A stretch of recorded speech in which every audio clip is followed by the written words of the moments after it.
Thank you guys for having me today. Thank you so much for the introduction. I know that I am short, so I will try not to spend much time here. I did bring notes though, I know, it's lame, they're even printed notes. Thank you for the introduction. My name is Jennifer Sharabba. I am one of the directors of development at Crescent Communities, formerly known as Crescent Resources. I'm going to get my little PSA out of the way. When I refer to myself as Crescent, Crescent Communities is what I'm referring to. Apparently there's another development firm in Texas that trademarked before we did, and so in case anybody from my office watches, that's my note. I've been an advisory board member, I think the last 3 or 4 years. And it was a lot easier for me to participate when I was based in Orlando because that's just a quick hop, skip, and a jump up here to Gainesville. It's a little bit more challenging now that I'm located up in the Charlotte market. I don't get home as frequently. I've only been to Florida, I think, twice in the last 12 months. So I'm happy to be here. I'm happy for some warm weather. It was 35 degrees in Charlotte this morning, so it was really nice to not have to figure out how many layers I was going to wear. Just to start this off, I'm pretty sure that we talked yesterday, and everybody says that they want the presentation to be conversational, and then sometimes I've heard that there's been drawbacks where people haven't offered the opportunity for you all to interact with me or ask questions. I'm super uninterested in talking about myself for an hour and a half, so I would love to hear what you guys are interested in hearing about. So it will probably be uncomfortable, but I have notes in here that I'm going to make myself stop and ask you to ask me questions. So make sure, and Nikki told me I can call on you, so just wait, just wait. So I might be pointing some of you out. I already said red tie, so you're in my line of fire. So this is, you'll see that I'm not super attuned to public speaking. So one of the things, you'll see me referencing my notes. You'll also see me taking a look at my PowerPoint. I'm not one to memorize. You'll also see me checking my watch to see how I'm doing on time because I didn't go run through this ahead of time. So I don't know how long this will take to get through. I think I have 40 slides. But some of them will be faster than others. Anyway, this is my bio. I think some of you probably have access to it. If not, I've actually updated it a little bit from what you guys have on the advisory board website. I actually had to read it earlier to figure out even what it said. One of the things that I was talking to the small group earlier, I don't really have an elevator pitch as to what I do. I play so many different roles for so many different projects that if somebody asks me what I do for a living, I really just say my title. And then people say, but what is that? I'm like, gosh, I do all different sorts of things. So you have a homework assignment. Your homework assignment is going to be to help craft my elevator pitch because I really don't know what I do and I can't describe it in a couple sentences or less. So be warned, you all have to help me. It's interesting. One of the things that one of the things that was important to me when I was younger, I've been in the industry 21 years now. One of the things that was important to me when I was younger, because I looked young and I was a female and I was typically going into a room with typically a bunch of middle-aged males, I always wanted to track my sales, my developments, how much have my transaction value, how many acres of land, like those were all things that were really important to me when I was younger, and so you'll see some of those numbers in my bio. It's so funny now, I'm like, I might just have to add 50 million to that on what I've done this year because I just don't, it's one of those things that has gotten less important to me as I've kind of matured in the industry. So, did I see a hand, or were you just fixing your hair? I was really excited. One of the things that I'll talk about as I kind of progress into the presentation is that I know a little bit about a lot of different things. I really wouldn't say that I'm an expert on more than maybe a couple aspects of our industry. And so when I say that I'm a jack of all trades and master of none, that doesn't really instill a lot of confidence in people because they still really don't know what I do. So again, help on that elevator pitch. That's me at 13. You see those braces? I mean, those are pretty epic. And they cropped it out. Okay, so I'm really not good at PowerPoint. We'll get to that in a minute. But this is me when I was 13. I am wearing a Banana Republic shirt, and you guys can't see it in this picture. But this is back when Banana Republic was like a safari outfitter. And you guys are probably too young to even remember that. Nikki, come on, help a girl out. Do you remember when? Absolutely. Yes, you do. Okay, perfect. So it was literally, it was like Banana Republic. It was safari cargoes. Anyway, so that's how long ago that picture was taken. I think I was about 13. And the reason I show this picture is because that's really when the wheels started to get turning about my interest in real estate. And I didn't know it at the time, but at that time on the weekends, I would hop in the car with my parents and we would go looking for houses because we were looking for a little bit bigger house because we had a crazy Italian family that would come down from New York and stay with us. And we needed more room. And one of the things, it just piqued my interest. I didn't know anything about it. I didn't know anything about real estate brokerage or anything along those lines, but it was something that I showed interest in. So continuing on a couple years, I was checking out at Publix, and I happened to be talking to the bag boy. He was probably cute. And I asked him what his interests were, and he said that he wanted to be a skyscraper architect. And I was like, no way, I didn't even know people could do that. I mean, that's amazing. I wouldn't have thought anything about it. But obviously that has stuck with me. That was, I don't want to say 30 years ago, but it was probably 30 years ago. And it stuck with me, but it wasn't anything that I was like, oh yeah, I think I'm gonna get into skyscraper architecture. It wasn't.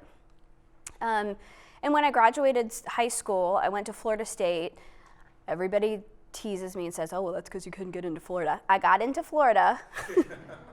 I went to Florida State because I was trying to get as far away from my parents and stay in the state and qualify for in-state tuition because I didn't want them just showing up at my dorm asking me what was going on. So I went to Florida State, and while I was there, I just started taking my first year classes, and I remember my dad saying to me, well, what's interesting to you? And I was like, man, this psychology is like fascinating. I just learned about a lady with split personalities. And my dad was like, whoa, pump the brakes, sweetheart. I'm just gonna explain to you that you have grown accustomed to a certain lifestyle, and unless you get your doctorate in psychology, which I'm not gonna pay for, by the way, you're not gonna make any money. So why don't you just go over to the College of Business and see if anything over there looks interesting to you? So I did. Went over to the College of Business. And I was like, you know what? They have a real estate degree. No idea. I had absolutely no idea that they had a real estate degree. And I also knew that I was really bad at people telling me what to do. And I figured at some point I would probably have to own my own company. So I studied entrepreneurship as well. What has changed over the years, when I was studying real estate, there was 33 people in my major. And I think we were talking, there's maybe 300. Tim, did you say maybe 300, something like that? I had to go on the website and even research this. 1,200 students a semester, or I'm sorry, maybe a year. Don't check my math, I'm not real sure.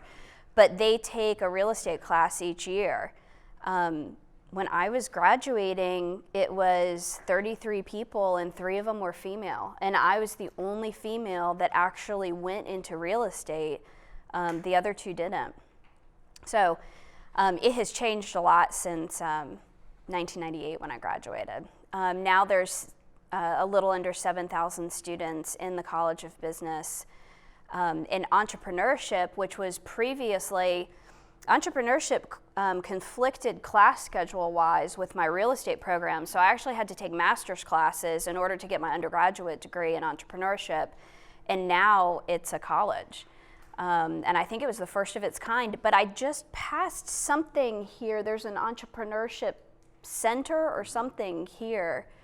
And if you guys haven't explored that, I certainly would recommend you doing that because I think it's a great basis to have flexibility in whatever your career looks like. So talking with Nikki last week, I was like, what do they want me to talk about? What do you guys want to hear about? So what is it that you want to hear about? You now know a little bit about me, although I really haven't talked.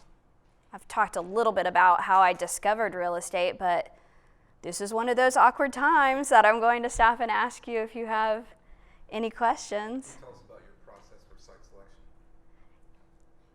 Yes, but I don't do a lot of site selection.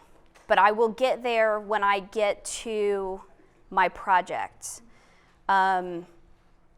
We have a team of people and market leads in different markets, and they're responsible for site selection. Now, at the same time, we also leverage relationships in different markets. So our headquarters is in North Carolina, based out of Charlotte, but we have cultivated relationships in other markets where they bring us opportunities and we'll do partnerships.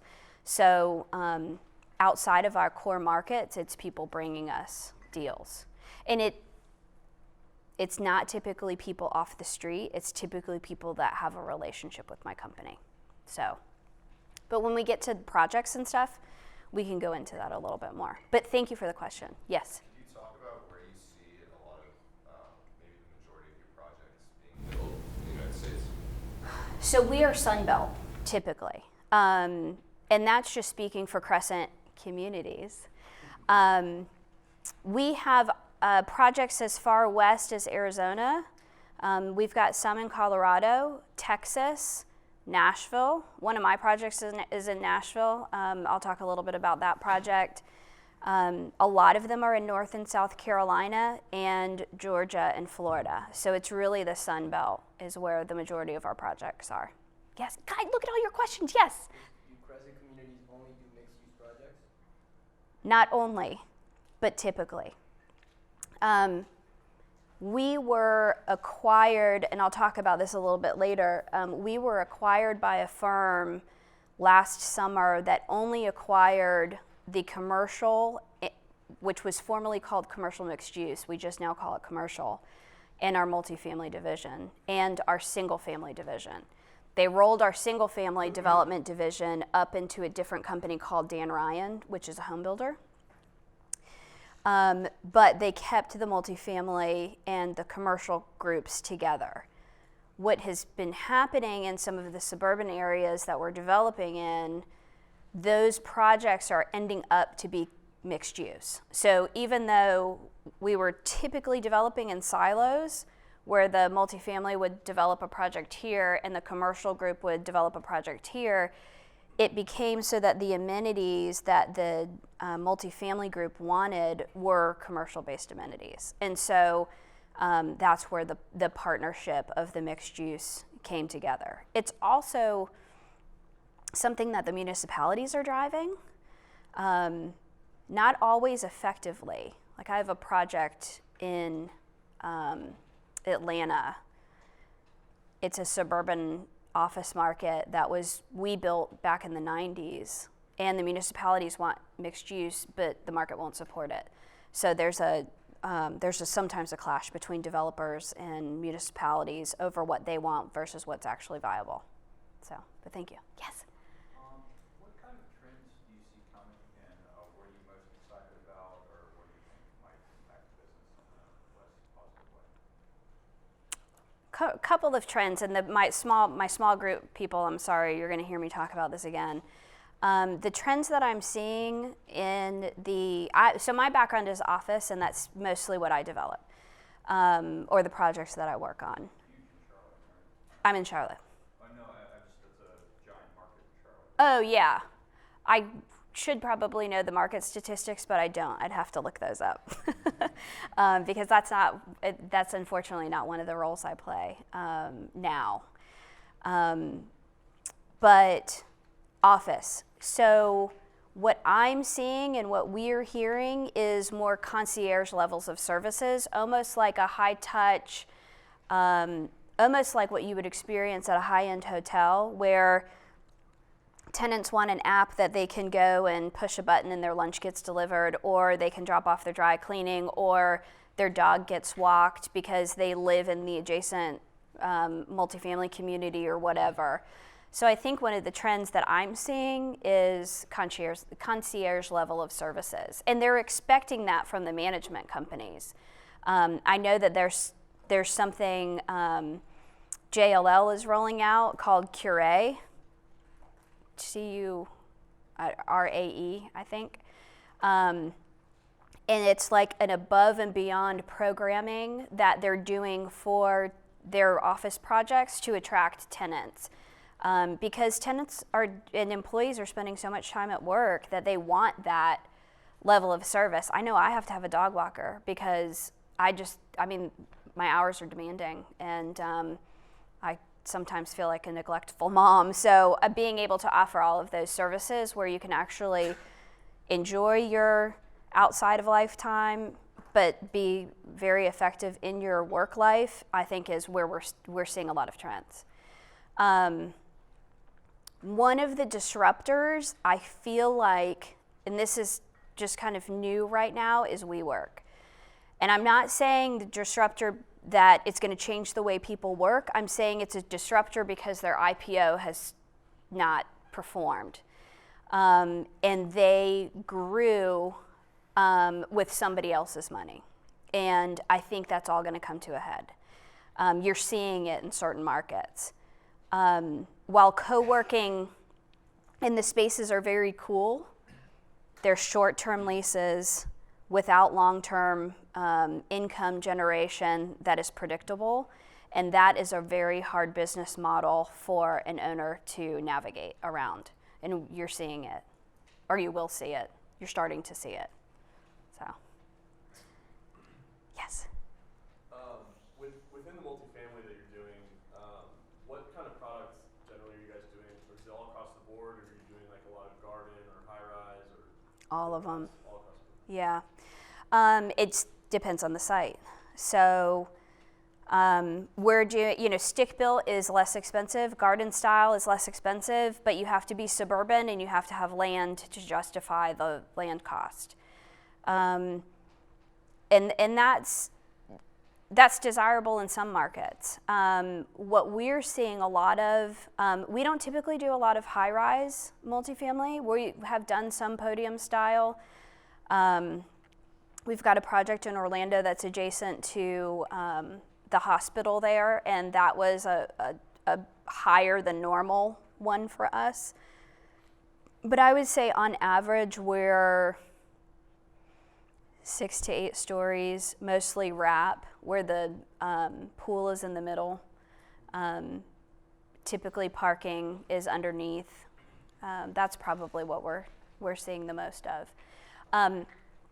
I don't know a ton about our multifamily, I hate to say it, but if you go on our website, it's crescentcommunities.com, there's a slew of projects on there, and if there's any in particular that you're more interested in, certainly let me know and I can connect you with whatever development lead is on that. So, all right, I'm going to continue to skip through, but these are good questions and keep them coming. I didn't get to the part where I graduated from college and I didn't know what I wanted to do. I only knew what I didn't want to do. And what I didn't want to do is appraisal, which I heard some of you have a test on Monday. If not all of you, is it all of them? Or not all, but some of you. one of the reasons I didn't like appraisal. And property management. Those were the two things coming out of school I knew that I didn't want to do. But I had no idea what I wanted to do. So throughout my presentation, you're going to see some of my life lessons. I think I have 9 or 10 of them. I lost count. I'm sure I have more, just ask. But network and relationships. I mean, that is the epitome of commercial real estate. If you end up in this industry, you're going to see that it all comes down to relationships, and it's a small industry. You would be surprised. There are people that I've worked with that I haven't worked with in 15 years in Dallas, and they've come across my path again, or Atlanta, or wherever, some of those major markets. So when I was coming out of school, I'm going to point you to my resume. When I was coming out of school, I came back to Orlando. My dad was in business in Orlando. He owned his own company, but he didn't go to college. He didn't get a degree. He just started selling insurance when he was 18, right out of high school, just like his dad did. He's from a blue-collar city right outside of New York City. If any of you are familiar with The Sopranos, it was filmed in some areas of my dad's hometown, if that tells you anything. And so coming back here, his business partner had gone to Florida State, had a 4-year degree, and was able to be members of this networking group in Orlando called the University Club, and my dad was excluded. But he gave my resume, as you can see, I'm going to point out a few things to you, to his business partner, Mike Schaefer, who took it to the University Club and happened to come across Whit Duncan. And Whit Duncan is one of my mentors. He is very well known in commercial real estate in Orlando. And when I was graduating from Florida State, he went to Florida State, although I think he studied poli-sci. Whatever it was, he told me it was the easiest major because he just wanted to graduate and have a good time. And so when I was coming out of school, I met with Whit, and he introduced me to 5 people. And I handed them this resume. And had he not introduced me to those 5 people where I had a chance to go and interact with them, nobody would have ever hired me off of this resume. I mean, first of all, when I graduated, look at it, it's an AOL address. We didn't even have email then, people. We didn't have cell phones. I had a cell phone, but it was like $1 a minute, and if I was bleeding, that's what my dad told me I could use it for. And it was like this big, had this huge antenna. So you can see this is actually my dad's email address, W. Sharabba. I had one from the College of Business, but I didn't even know what you did with it. We had computer labs where we would actually have to go to the computer lab to use the computers there. They had to teach me how to save things on a hard disk because I didn't know how to do it. So I didn't know how to use the email, but this was my resume with my dad's email address. And I'm pretty sure it was dial-up, and I'm pretty sure he didn't know what to do with it either. My work history. I mean, come on, boys and girls. I have seen y'all's resumes. I get your resume book. I've had the pleasure of coming to the board retreat, which is coupled with when y'all do your presentations. I missed it last year, I'm sorry. Hopefully I will be able to get back here next year. But you guys, I can guarantee you don't have sales associate at the Gap on yours, or that I was a receptionist at House of Floors. I mean, if that doesn't scream commercial real estate, I don't know what does. Next page. Apparently my health is excellent. Who puts that on their resume? I don't know.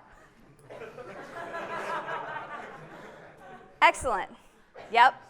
They were not talking about my liver because I'm pretty sure my liver was not excellent. I don't know if any of y'all remember, but when I was there, Florida State was always top ranked as the best party school in the nation.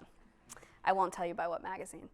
So here's my interest in activities. Let me just go through. What do I have? Tried out. I was a lady spirit hunter. I was a Greek ambassador. Oh, I was in the Real Estate Society. I was the treasurer. I mean, this is a resume that gets you hired, people. And in reality, I don't have PowerPoint skills. So I thought I did. And then when I started to panic because last week I hadn't prepared for this, and all of a sudden I was like, oh my gosh, I've got to start thinking about this. How am I going to talk about myself for an hour and a half? Although I'm pretty sure I'm doing a good job so far, right? I actually had to take and upload all this content and send it to one of the gals in our office that's really good at PowerPoint, because these fancy fly-in things, I didn't know how to do it. They had to do it for me. So anyhow, skipping along here, I have to look at my notes and refresh my memory, but this is also probably a good time to see if anybody has any questions. Or did you guys already, you probably wore out your questions because I stopped you to begin with. So after meeting with all those 5 people that Whit introduced me to, one of them was a gentleman by the name of Mike Fess. He is the guy that took a chance on me. He was an entrepreneur. He was a one-person office, and he was pitching business to get this, the project that you see, the multi-story project that was developed by Opus South. University Corporate Center, it's a 125,000 square foot Class A office building out in the Research Park area of Orlando. Mike McCardle at the time was the lead, and he said, Mike, I'm willing to give you a chance, but you can't do this all by yourself. You need to hire somebody. And so Mike happened to be on the prowl for somebody, and he was like, all right, I mean, you worked at the Gap, you're a shoo-in. So that's how I started in the industry. And that was my first project, was that project. And it was a dirt field when I first started, but I was hired just to lease the building. I was hired as the broker. I was not hired as the developer. So one of the things Mike took, he was not risk averse, I'll say. He was confident in his skill set, and he thought, well, I'm going to try my hand at development as well. And so the next project that you see next to it is University Science Center.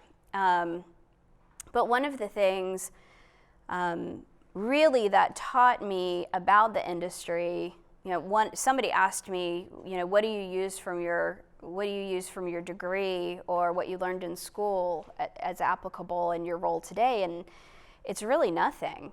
And I don't mean it. And then Tim kindly pointed out that I went to Florida State. So it's really problem solving and critical thinking is probably really what I learned in school. And when Mike hired me, I literally just followed him around. If there was a meeting, I went to it. If there was a paper that came in or was going out of the office, I read it. If he was on a conference call, I listened to it. And that's really how I learned the industry. And I think it was really important. And for me, it was invaluable. And so if you're given the opportunity to have somebody, training programs, it almost seems like they don't even really exist anymore. And, Shannon asked me a question earlier about, well, how do people even get in to have a development role in your company? And I don't even know. I'm going to have to go and ask, because the jobs that I see posted at my company require 3 to 5 years experience. Well, how do you even get that experience? I don't know, but I'm going to find out, and I'm going to get back to you on that because I really don't know. I just followed Mike around. So,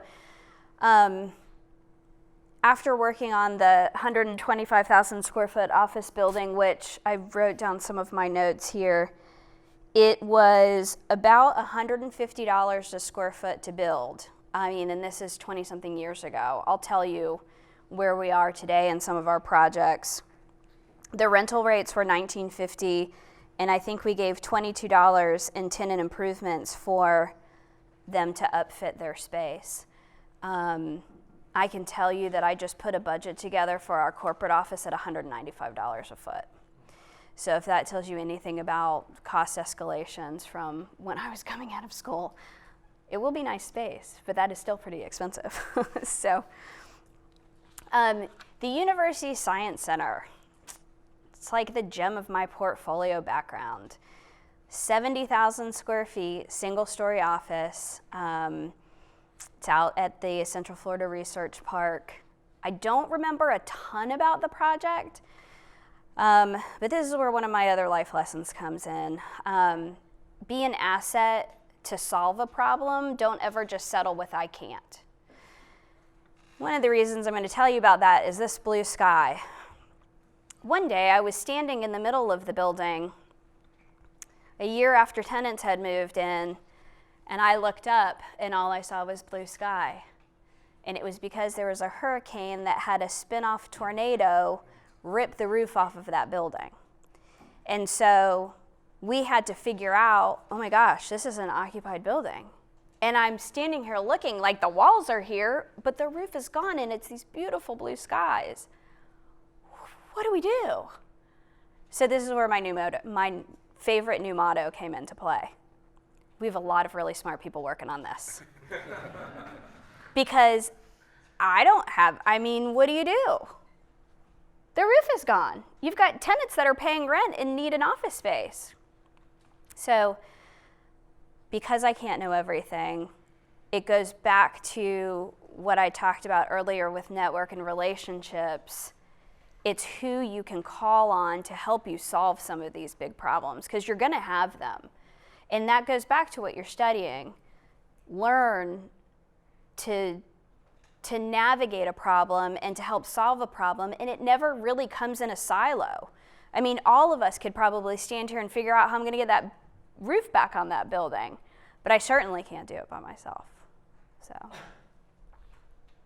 another uncomfortable pause for questions. Anything? Yes? So what is it like developing in like the Charlotte, Nashville area compared to developing in Florida? It depends. So it depends on the site, because the project that I'm working on in Nashville is a suburban office market, and it's a suburban office building. So that you can replicate anywhere. And you'll see some of the pictures. I'll get to why I was hired and what my role was. We built I think it's 55 or 60 buildings. Basically cookie cutter, we just repositioned them on different sites. They all look the same. We had lessons learned along the way, but they were literally all the same. We built them from, I think, Orlando, Tampa, all the way as far north as DC. If I were building those buildings in a city center, it would be a totally different experience. And I don't necessarily think that it matters if it's Orlando, Charlotte, or Nashville. I really think it's where you're doing it. The project that I moved to Charlotte to work on is in one city block in Uptown, and the amount of challenges and complications of working in an urban area versus a suburban area where you can lay down all of your construction needs is totally different. So I don't necessarily know if it's market to market. I will say, now that I think about it, the biggest difference in market to market is the municipalities. And what developers are running into these days, the municipalities are changing because they're growth averse now. And they're much more restrictive on what you could previously do. And now they're tightening that. We contemplate suing municipalities all the time. I'm doing it right now. I'm contemplating it. I would like to sue them, but we've already lost once, so I don't think we're going to do it. But I've heard that that's the change. process in the Carolinas is a lot easier than Florida, but I don't know if that's changing because of growth. I mean, it could be. So when I was doing development in Orlando, we still had DRIs, developments of regional impact, which are not prevalent in other markets. They had never heard of that when I came up to North Carolina. And those were really just development plans that if they were over 250,000 square feet, they had to go to not only your local market, but then it had to go to a regional market and then it'd be approved by the state because there was so much growth. That was different in North Carolina. So I haven't been there long enough to answer that question for you. I've only been there 18 months. In Nashville, they're again going through an exploding growth. And we've owned land in Nashville for many, many years. Crescent Communities was actually the land management arm for Duke Energy. So we had, on our conception, 250,000 acres of land. And some of that was in Nashville. We went through the entitlement process and secured entitlements for one of our parcels. And we only had, the entitlements were only valid for 5 years. And we didn't land the anchor tenant that we needed in order to kick off that project. So we've actually just gone back to see if they can extend our entitlements. But they'll only extend our entitlements if we build them a park. So I think we're getting ready to build them a park. I think we've bought a fire truck. We've done a lot of different things. The municipalities, they basically say, well, we'll work with you if you get us this ladder truck that we need. So we buy all kinds of things. Any other questions? Okay, moving on to my next life lesson. Be curious. Be interested in learning. You're not going to know a whole lot about development or a lot of things when you graduate from school. It's all going to come from experience. But be willing to learn. Be interested in learning.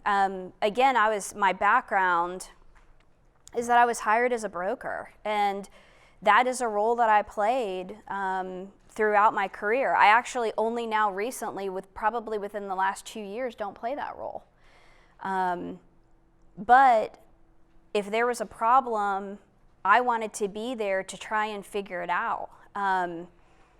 There were jobs where, like this building on your left, Maitland Springs, it was like 5 o'clock in the morning on a Saturday, and it's pitch black. We've got some huge construction equipment. We have opened up the road, and we're looking at this spaghetti of infrastructure that's coming in from 3 different municipalities, and we're trying to figure out how to get our pipes to our buildings so that we can have water and sewer. But 3 municipalities are here converging, and where? There's no room for it. And a lot of smart people, not me, stood around and figured it out. But it happened at 5 o'clock in the morning on a Saturday. And if I was just out chasing the next transaction and whatever lease deal I was going to get, I wouldn't have learned about that. And so take the time to make sure that you're curious, you're asking questions, you're volunteering for projects that are outside of your normal wheelhouse. You're working with different people that you wouldn't normally have worked with, because that's when you're going to get the invaluable experience and learn about things like spaghetti infrastructure. We did eventually get water and sewer to the buildings, but it was a huge learning experience for me. Checking my notes, because I'm sure that I have missed something. I forgot to tell you about the Molotov cocktail. Let me go back, because this is a great story. Okay, the building on the right, the one that I told you was my first building. Not only did that teach me to try and put a roof back on a building after a hurricane came through and ripped the roof off, but I had a disgruntled tenant that, do you guys even know what a Molotov cocktail is? Okay, because Ben Robinson told me he didn't even know if you guys would get that. And I was like, people know what Molotov cocktails are? Anyway, we had somebody throw one into the building and lit our building, like exploded the building, and luckily it's a fully sprinklered building, so the fire sprinklers worked and turned off and contained the fire. But that was an experience that I had at that building. So even though this remains the gem in my portfolio, it was one that I learned a lot on. It was also the first building that I actually had to go to eviction court on. I had to evict a tenant from this one. And so that was also a really interesting experience. Okay. See, I should have looked at my notes, but I was too busy talking. back to Alafaya Corporate Center. Hold on, I'm trying to work my way through these. So I don't always remember, this was something I was telling the small group ahead of time. I don't always remember, oh, this cost how much, and we sold it for this much, and this is how much money I made, and this is how I bought my first house, or I got a fancy car, or whatever. I don't remember any of that kind of stuff. I really more just remember the problems I had along the way and the problems I had to solve. And the building on your right, that was the fifth project, fifth ground up project that I worked on. And we were building out the tenant space. The building is up. That's what the building looked like. The building, this is a tilt wall building. I don't know how much you guys know about tilt wall construction, but you basically pour the slab. You create a form out of wood. You pour the concrete in that, and then you lift it up. So like one day the building is there, and the next day, or one day the building's not there, the next day it's there. So the building's up, the roof is on, the windows are in, and we go to build out a tenant space, and we go to cut the slab, and the slab is supposed to be 6 inches thick, and it's not. It's only like 1 inch in some areas, 5 inches in another, and then we start going and Swiss cheesing our floor to figure out what happened and why the slab is not consistently 6 inches. So the problem we ended up solving here is that we literally cut the floor out of the entire building, removed it, came back, poured a new slab. And that's all while the building was standing, which is like unheard of for people who have not done development. We'll get to a project too as I progress through these slides, where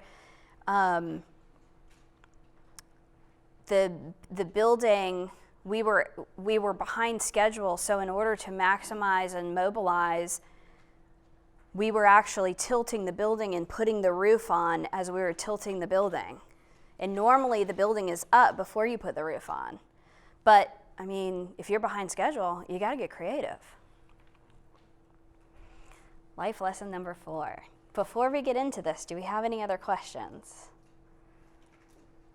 Yes? Mind talking more about the experience that you got from evicting a tenant, maybe you've learned? Ask again. Oh, shoot. I was supposed to repeat the questions when I got them. I'm sorry. That's okay. Hopefully you guys are going to be able to hear this. Okay, ask me again. Could you talk more about your experience that you had from evicting a tenant that you talked about earlier? Oh, my experience of evicting a tenant. I think that, so we were, for the most part, a friendly landlord. If you were able to work with us, we were going to work with you. It wasn't a big institutional owner that, like, if you didn't get our check on the 5th that you got a 5% late fee. It wasn't any of that. And it was just that they stopped returning our phone calls. We would go we had offered to try and sublease the space for them so that they could move into a smaller space that was maybe more affordable. We really tried to work with them, and then they started dodging our phone calls, stopped paying rent, and then they started trashing the space. So when I would go in there to try and show it to somebody else, it was trashed. And so that's when we finally decided to go to eviction court. And we weren't one to just sue. You know, that wasn't, that's not what we gained, because we had already lost a ton of money. We were just asking them to leave so that we could lease it to somebody else and let them out of their lease. We weren't even going to charge them. We just wanted them to go so that we had another opportunity. So I would say, if anything, I learned just to be cooperative. Thank you for asking questions along the way. One of my life lessons is invest in your projects. If you have the opportunity, I know that some of you may not have the opportunity, you may not work in a role similar to mine, but one of the things that I did and has fared well for me is I invested in my projects. And I didn't always have the cash to outlay and say, you know, here's $100,000, let's put it in the project and I'll hope for the best. But I was able to throw my fees in, and I was able to put in sweat equity. And that is what creates, in my opinion, wealth, not necessarily paycheck to paycheck. Most people that end up in this industry do fairly well if you're able to sustain it and make the right investment choices. But one of the things that I was really fortunate was to be able to invest in my projects. So if given the opportunity to do that, yes. How did you transition from a leasing brokerage role to more of a development role? Did you say that was semi-recently? No, I had always played a role in the developments. So these buildings that I'm showing you, those were buildings that I worked on from the ground up. So I was around, and it was almost like osmosis that I was gaining development experience because we were working on these projects. So even though I was the broker, the more that I learned in the development world, the more valuable I could be as a development partner. And so I would say that my role in the development grew as my experience grew. But there's so much that I don't know. I mean, it's unbelievable. And I've had some incredible experience. But I would say the more that I learned, the more valuable I was. Would you say that throughout your whole career you kind of played a hybrid role, and that's what really played to maybe keep learning more about development, because you weren't isolated in leasing a brokerage, you were collaborating? I did, and that's actually one of my life lessons that I think I get to next, or somewhere in here, is not only is it the be curious and show up on job sites and develop relationships with their supers that can teach you things. It was you know, how can I continue to learn so that I can be valuable, and by being curious and seeking out knowledge about things that were outside of my regular role, that's what gave me the opportunity when it was available to step into that role. So I always played a brokerage role until probably, like I said, about 3 years ago. But even today, I'm involved in some of those deals, and I'll say, well, this doesn't work, this doesn't work, this doesn't work, or maybe we can structure it like this, or have you thought about this? Because I do have that background, even though I'm doing more development now.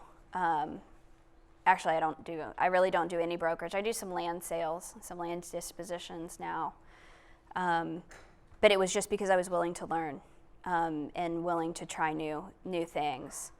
And I'll start to tell you, we'll get actually after this, I think, we'll get to where my transition over to Crescent. So at this time, I was with Equity Partners, and I was with them for the first 6 projects that first 6 ground up projects that I worked on.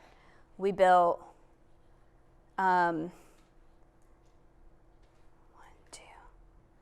2 office parks, an individual building, and this was my first value add project, is this 3-story building up in Heathrow.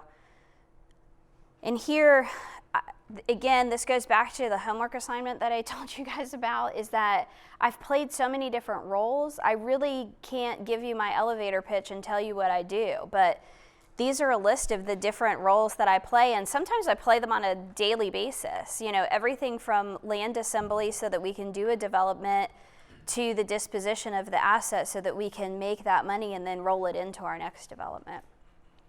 Yes? How did Equity Partners handle the recession? We didn't invest. And we didn't invest because we didn't have a machine to feed. And when I say a machine to feed, so Crescent, I work for a company that has 100 people in our corporate office. I think we have maybe 50 other ones out in the satellite offices. But I feel like sometimes when you're a developer, what did they say? Like the average developer goes bankrupt 7 times. It's hefty because it's a risky business. And so we sat back and watched other people do developments that we wouldn't do, and work on projects that other people wouldn't do, because we were sitting and holding our money, waiting for the opportunity versus feeding the machine. And some of the people who fed the machine didn't make it. Crescent was one of them. We were formerly Crescent Resources, and we went through bankruptcy and emerged, I think in 2011 or 2012. So, let me make sure that I'm on track. I'm checking my clock. You guys have been asking questions along the way. I know I only have a half an hour left, so thank you. Okay. Yes, you have good questions. For each of those roles, do you have a little tidbit of wisdom or sort of like, hey, don't do that, do this, for like acquisitions? If you've got time, or there's just a few things that you really would have wanted to know in your first few years. That is a good question, and I'm going to think about it, and at the end, I will come back to it.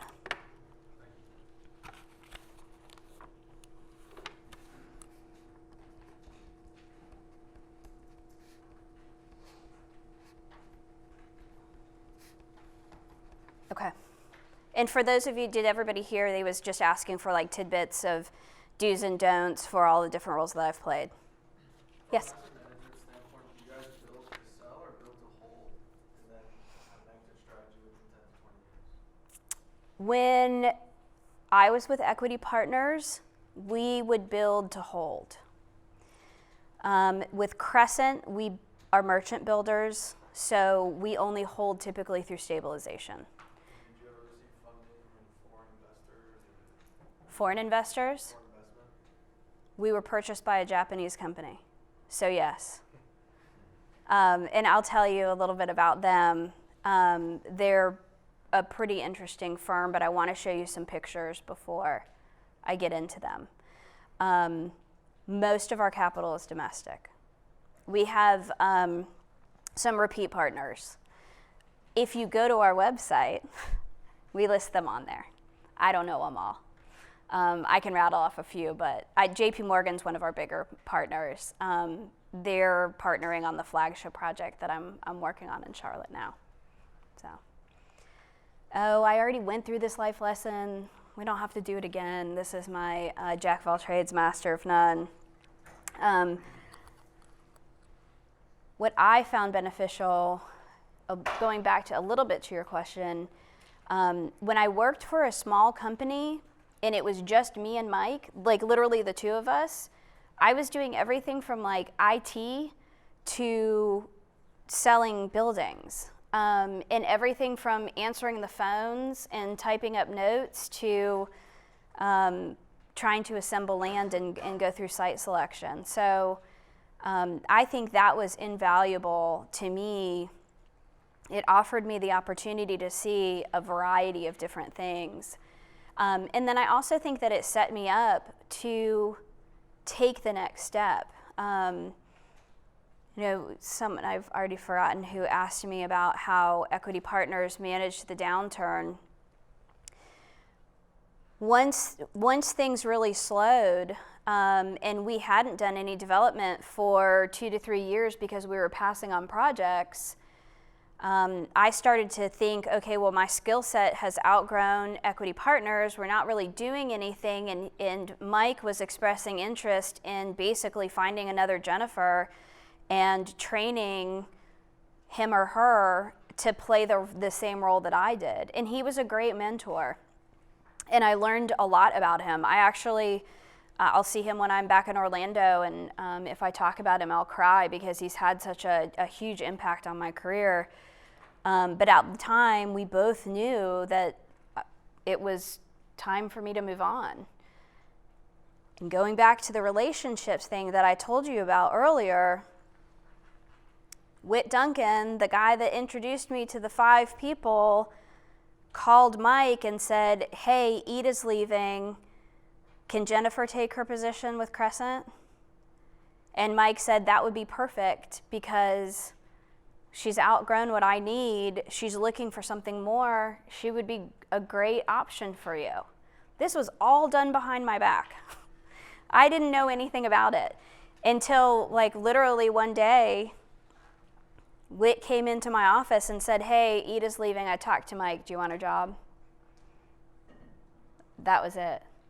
But I had built a reputation in the market, although he was surprised. There were times that he would come to me and say, I mean, I didn't really know you were that smart. I'm like, so you just hired me because why? You didn't think I was that smart? You didn't know that I read things?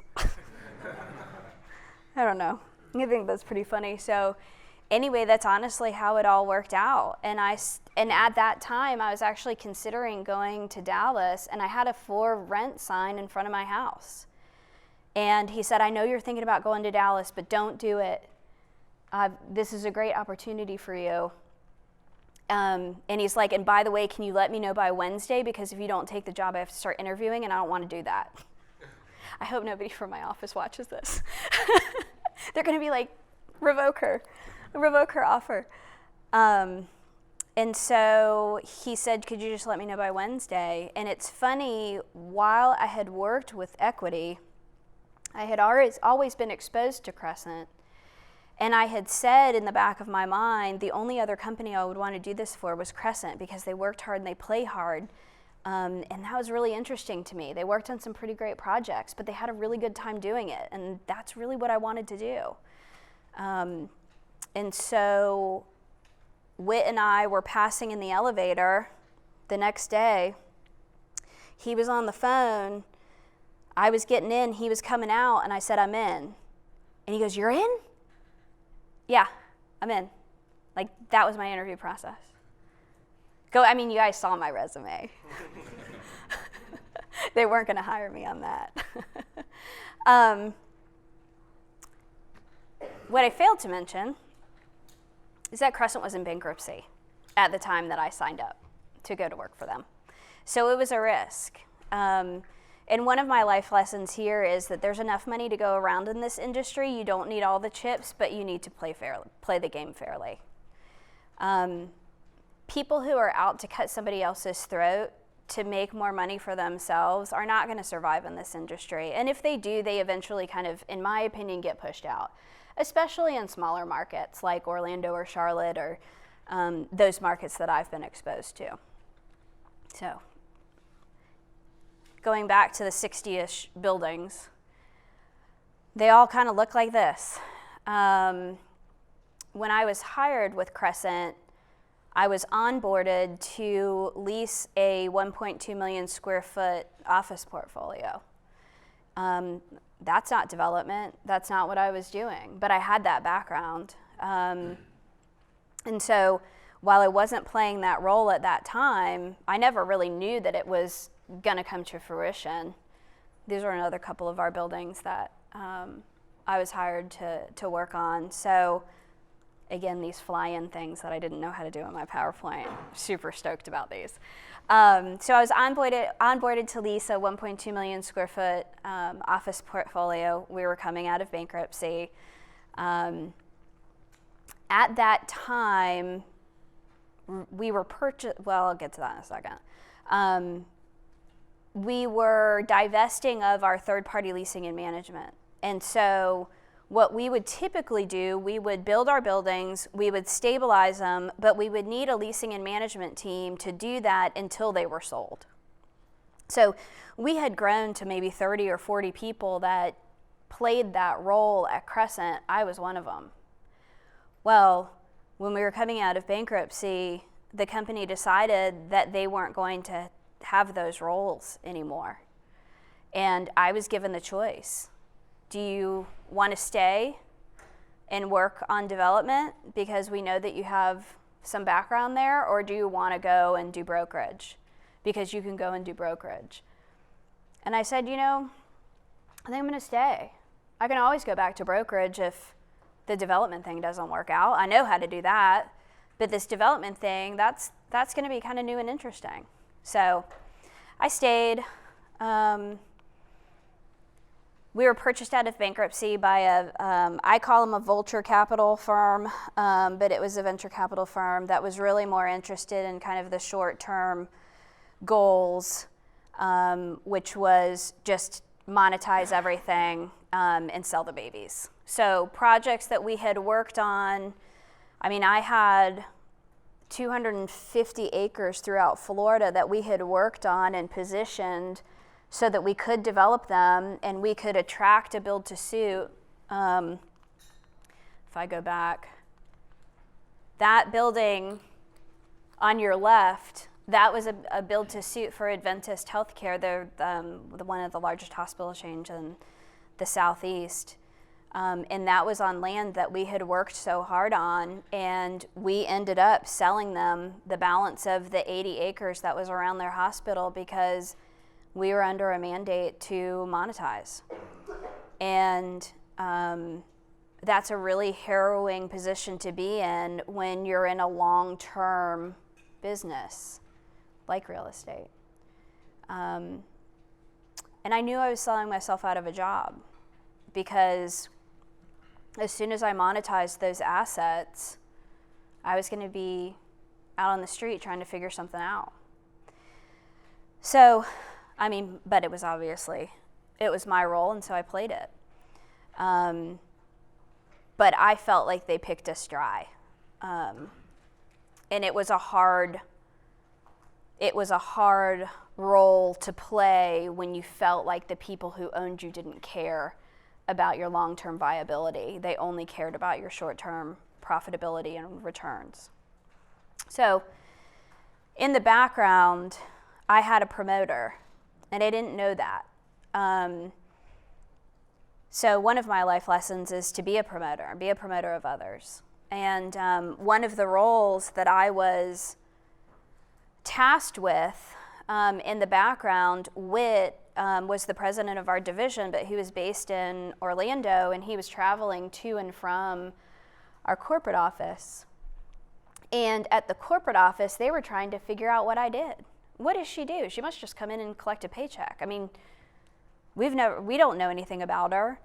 And so he was volunteering me for projects that were more visible to the leadership because they didn't know what I did. And by demonstrating what I did, he thought that would be the best way to gain validity, I guess, with the executives in our company. So I put this slide up, not because I'm interested in telling you about all these projects that we're working on. Let's see which ones are mine. 2 Greenway, Alley Charlotte Center. Big B is the one I was talking about, the entitlements in Nashville. Selling that one.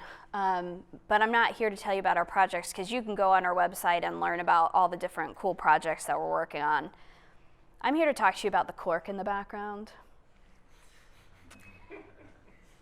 This cork is my nemesis. And I say it because the role that Whit volunteered me for was to expand our corporate office. I was in Orlando, they were in Charlotte, but we needed to take on another 10,000 square feet because we had this single family home development business that was growing. And he said, Jennifer will do it. They're like, who's Jennifer? All right, I mean, if she's willing to do it, send her up here. So for probably a year, I would say I would go every other week up to Charlotte. I had a little pig path. I would go to my office, to the hotel across the street, back to the King's Kitchen where I would typically eat my shrimp and grits, at the bar like a corporate loser like all the other people at the bar with me. And I did that for probably a year. All of you to tell, just to tell you about this cork. So, on the plans, the cork specification is on the plans. It's been permitted and submitted and approved by Mecklenburg County, which is the reviewing municipality of Charlotte. I go to get my certificate of occupancy so we can move in. the fire marshal walks through, he sees that cork on the wall, and he says, "You're not moving in here. That's flammable." Like, but it's on the plans. You approved it. What do you mean? You're not, you're, like my whole career is flying through my head. You're not gonna let us move in? Okay, this is a fully sprinklered building. Going back to that Molotov cocktail that I told you about earlier, yeah, the fire sprinklers will put it out. The amount of like I'm not even gonna get into it. I'm gonna get into it quickly. How much time do we have? Because it's my nemesis. I got 15 minutes. I'm never gonna make it. The cork had to then be shipped to Georgia.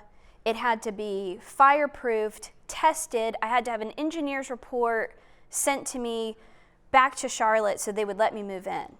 In transport, the glue exploded, ruined all the cork, and I wasn't able to get it tested. Then I had to have a new batch come. Okay, it took me a year to get a certificate of occupancy, to the point that the building management brought me a bottle of champagne when we actually finally got our certificate of occupancy. So that's why I talked about that. When I moved to Charlotte, they wanted to put it in my office, and I was like, I never want to see that cork again. Don't put that cork anywhere. So this is now, I've had a promoter, right? I've become more visible to the people at our corporate office. And so they start to see, oh, she's got a skill set. I mean, maybe we can attract her to come up to Charlotte. And I had said no for years. They had been trying to get me to come up to the corporate office. And so finally they offered me this project, and I thought, okay, that's going to be amazing. I'm willing to consider it, but I'm going to do my research. And I didn't know how to negotiate a relocation package. I didn't know what increase in salary I should ask for. I didn't know any of that kind of stuff. And going back to my network and relationships, I went out and started asking people, hey, can I take you to lunch? I know you just took a new job with Balfour Beatty. I need to know how you did it. How did you negotiate? So then I started reading books.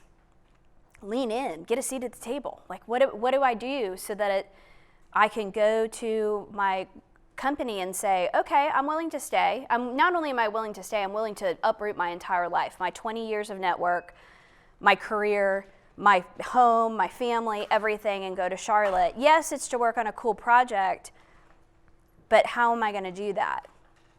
So really, I just put together a list. After I started meeting with all these people, I started talking to them about, well, what's your relocation package? What do you ask for? And so I put a list together. I sent it to my corporate office, and they sent me an offer, and I declined it. And they were like, what?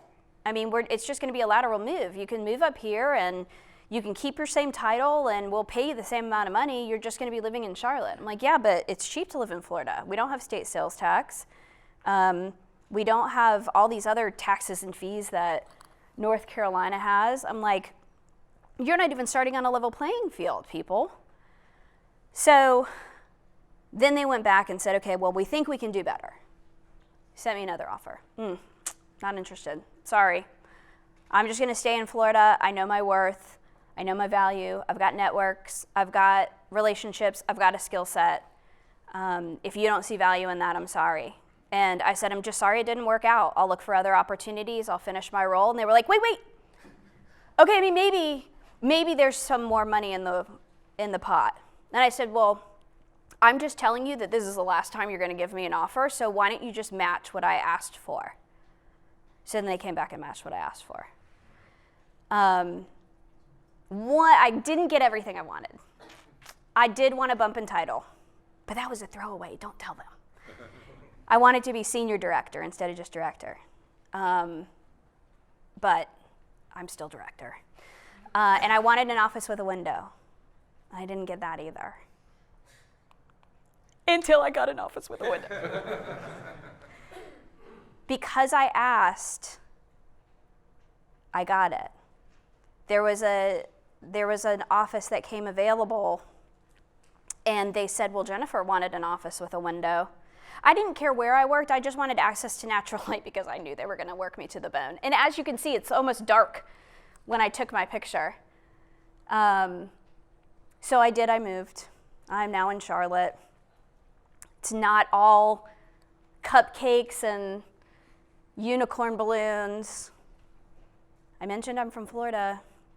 It snowed the first 4 of my 10 days in Charlotte. I hadn't even brought my spring wardrobe up because it was like March. I'm like, it's hot in Florida. It was not hot in Charlotte.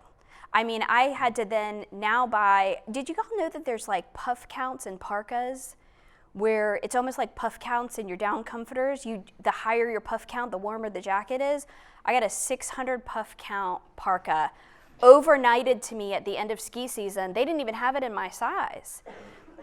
I'm like, but I have to have one. Not only do I have one, my dogs have puffy jackets. I'm getting near the end. Oh, shoot, this is when I'm going to start talking about my projects, though. Okay, I got 10 minutes. I'll fly through these. And then if you guys are interested in staying for questions and answers and talking to me about some of my projects, I can stay as late as you'd like and do some of that. So this goes back to reading and understanding contracts. I can't tell you how many times I have gone into a meeting and the people had not read the agreements. And I looked like a brainiac because I had taken the time to prepare and read the agreements. Understand the contracts too, and if you don't understand them, ask somebody to help you. But make sure who you ask also reads contracts, because that doesn't always happen. Here's what I'm working on today. That was a long drawn out story about how I got here. This is a 385,000 square foot manufacturing facility that we built for Stanley Black & Decker. They make 10,000 tools out of this facility a week, DeWalt tools. I liked woodworking. I have some DeWalt tools. This project was halfway underway, and a guy named Dan decided that he wanted to stay in pre-con and didn't want to do development. So I showed up in Charlotte thinking I was going to work on LA Corporate Center, and I was handed a 385,000 square foot distribution facility that was halfway through the project. But because I had read the agreements, I knew what I was up against. One of the challenges of this site, when I moved to Charlotte, I didn't really understand rock veins. I came from Florida where we were worried about sand skinks and karst soils and sinkholes and sand. I wasn't worried about a rock vein. Well, there was a rock vein the size of a bus in the middle of our project. We were $1.5 million over budget because we had to blast all of this rock. Going back to the fire sprinklers that I've been talking about, we were 3 days from turning this building over to Stanley Black & Decker when the fire sprinkler vendor knocked the sprinkler head and flooded the executive area 3 days before they were getting ready to move in. We got a lot of smart people working on this. This building just, let's see, I have some notes. It just sold.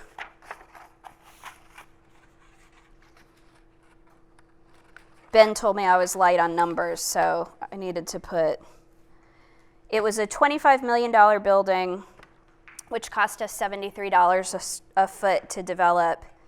We sold it for $30 million at a 5.8 cap, a 30 IRR, a 1.52 multiple. This is for all you finance people. And we made a profit of $4.5 million.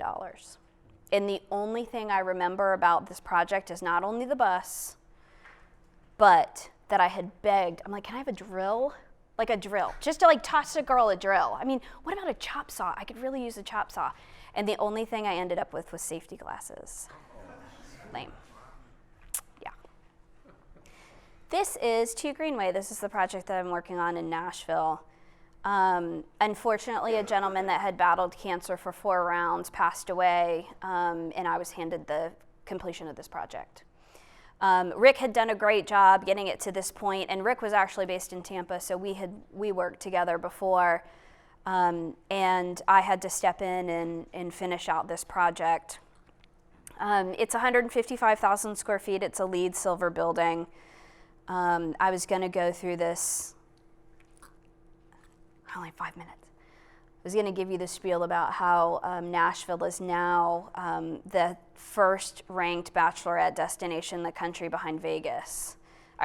It overtook Vegas. And so that's now what people know, I think, about Nashville. Their mating call is woohoo. This building we're negotiating the purchase and sale agreement to sell it. It should close in December, knock on wood. The due diligence keeps getting pushed and the closing date keeps getting pushed because it was an accelerated time frame. But one of the things that I had successfully done throughout my career was avoid doing a GSA lease. Do you guys know what GSA is? Government Services. I'm going to play a little game with you, and I want you to tell me if you know who the tenant is.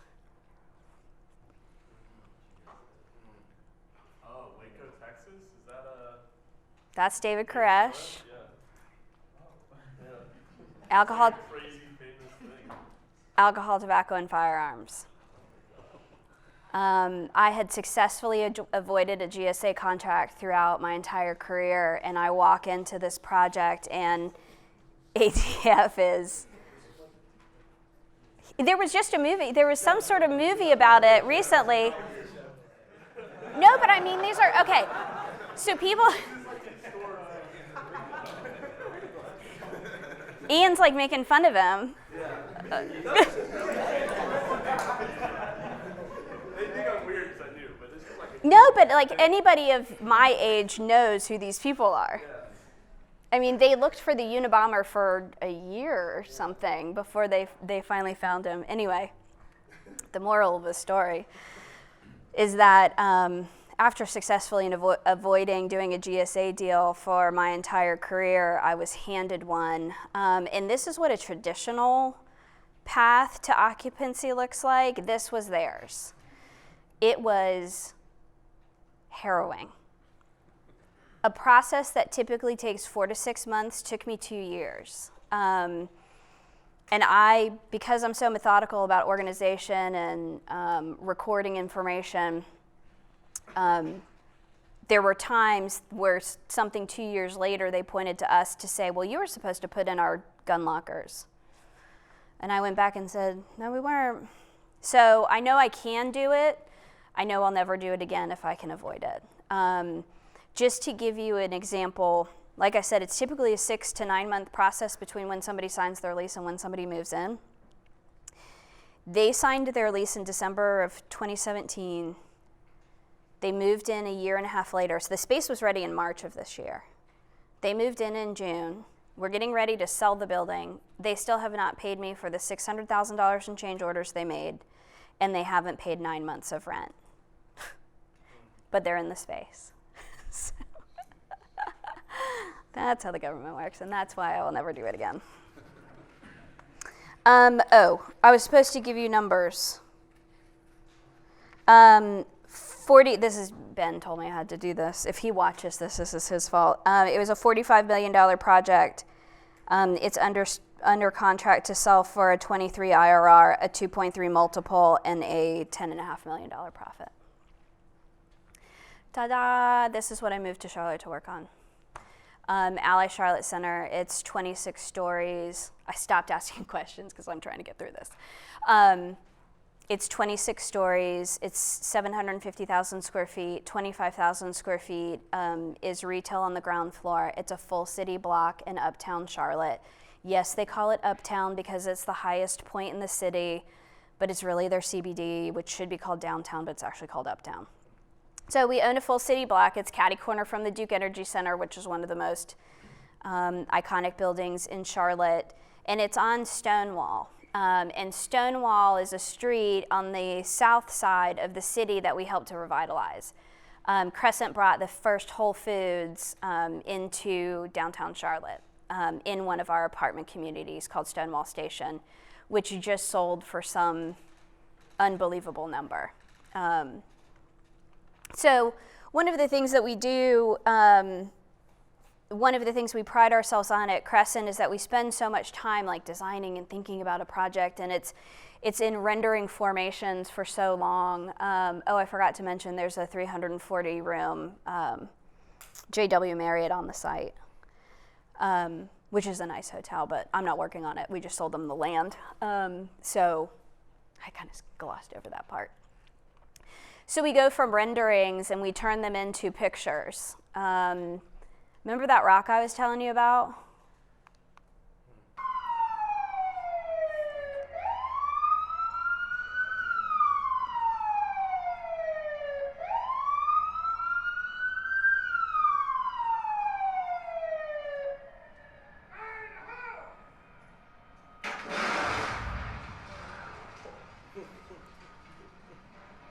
And you could let go, nice.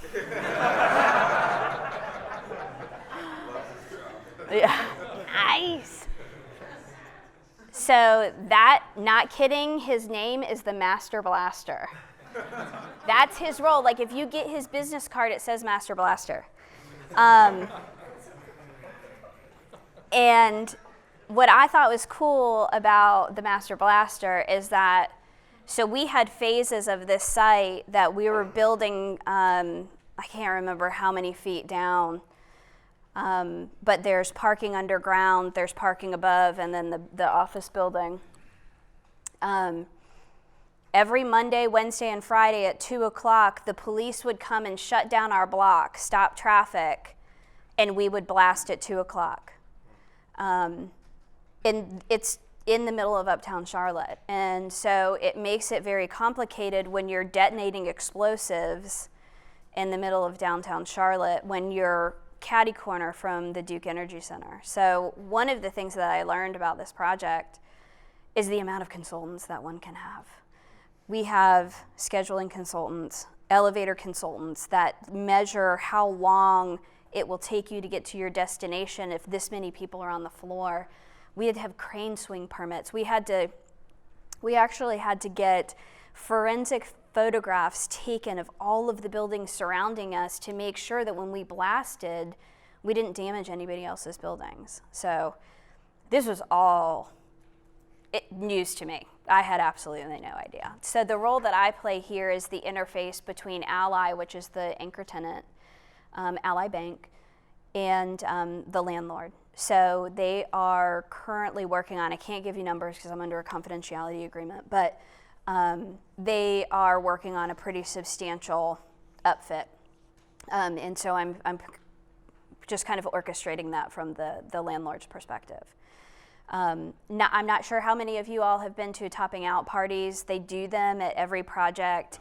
You typically have everybody that comes in and they sign the beam. You can see my name. Oh, I know I have a pointer somewhere. I don't know how it works, but my name is in green. And then you can see that they've actually lifted it to the top of the building, 26 stories, and put it in place. So that is the reason that I uprooted and moved to Charlotte. So going back to the foreign investment, I promise I'm on my last slides. I'm getting close. My time is up. Sumitomo Forestry is, they were investor in one of our multifamily projects. They have basically grown to the size in Japan that they don't have any other opportunity to grow there, so they're growing internationally. I can't even remember how many billions of dollars or trillions of dollars they're worth. In Japan, it's seen as iconic to be a huge conglomerate, where in the United States, it's not so much anymore. You know, there aren't GEs and those kind of big major conglomerate companies, but in Japan, there still are. Crescent was bought, or a couple of our business units were bought out of bankruptcy by Sumitomo. But what is cool about Sumitomo is that they're a forestry company, and they're pushing the boundaries of the capacity for construction, and they have announced that for their 350-year anniversary of being in business, that they're going to build a 70-story skyscraper out of wood.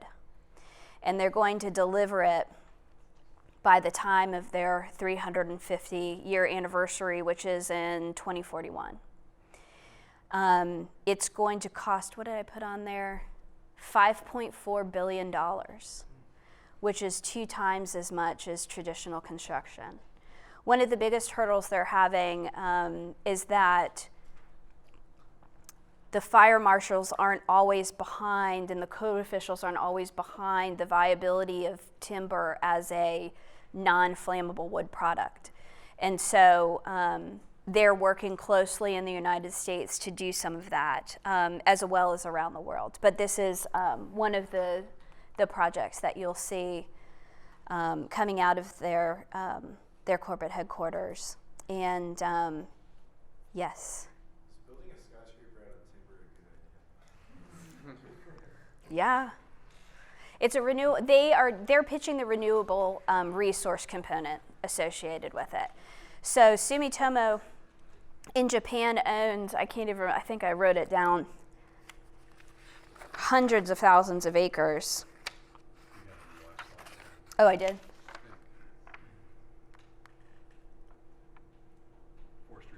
Oh, 118,000 acres in Japan. Okay, and you know how small Japan is. Like, that's not a big place. They're the 3rd largest landholder. And so, yes, to them, because they see it as a sustainable, renewable resource with the amount of land that they own. And they're already doing it in some areas of the world. So after this, if you go and look up wood skyscrapers or timber skyscrapers, you'll see that they're actually doing it, not to this scale, but they are doing it in other parts of the world. Yes? Is Crescent doing any projects with like that new mass timber sort of? Not yet. We do our multifamily communities have some timber components, but nothing to the skyscraper level. That is a pretty ambitious project, as you can imagine. But it may be, they're still trying to get code officials on board, I think is really where we are. So, and we're almost done. My last life lesson is to have fun. This is a really stressful industry. It's high stakes, high pressure, high demand. And I think one of the things that I have always enjoyed doing was just having fun along the way. So make sure that you do that, because I think it's important. Work-life balance is sometimes challenging. I know I struggle with it. I've tried to set some boundaries for me, but when you have a little mini computer in your pocket, it's hard to get away. Thank you, everybody.